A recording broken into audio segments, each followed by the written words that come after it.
everyone, I'm Jeannie Liu here at the GBTA broadcast studio, and joining me today is Charuta Fadnis. Welcome, Charuta. Thank you very much, Jeannie. It's good to be here. Great having you.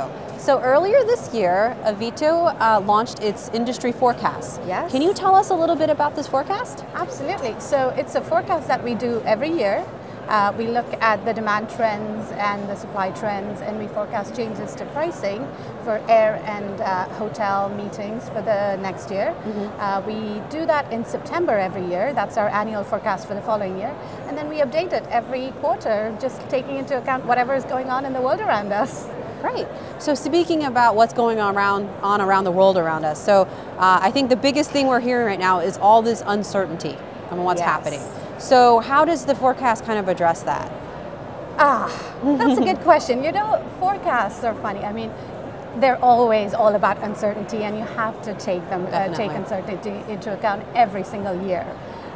This year is a little bit different in that we have a lot more uncertainty, and the three things that really come to mind. First, it's the terror threat and the attacks that took place in Europe earlier this year, and how that might impact travel in the coming year. So, of course, travel is immediately impacted in the aftermath of any such incident, and we have to account for how traveler sentiment might change. It affects our statistical models, and we think about what might happen in the future. So that's one thing that we had to take into account. The second is Brexit, which is a big deal. I mean, when we published our forecast, when we were still working on it, we knew the results of the referendum. And so we knew that there would be a longer term impact, certainly, you know, going over the next maybe 2 years or so. That's when we'll feel it the most. But we expect there'll be some shorter term bumps in the road, especially for the UK, maybe not so much for the rest of Europe. And so that was something that we had to consider. The sterling fell immediately after that, and so that impacted hotel prices. And so that's again something that we had to take into account. And then most recently, you know, last week, the elections in the US, and Mr. Trump's victory there. And that's a little more uncertain. We're still looking at it because all of the rhetoric during the campaign and whether that really translates into policy, what that means for visas, what that means for enhanced security perhaps for entering the US. We don't know what trade policy is going to be like. So I think those are the three things that really have been very different to our usual sort of annual forecast that we had to take into account.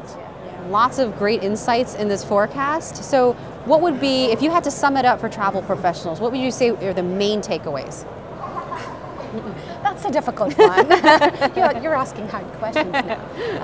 I would say, travel professionals always need to be informed of what's going on around them, and that's especially true right now because of the uncertainty around us. So my advice would be stay informed, stay on top of things.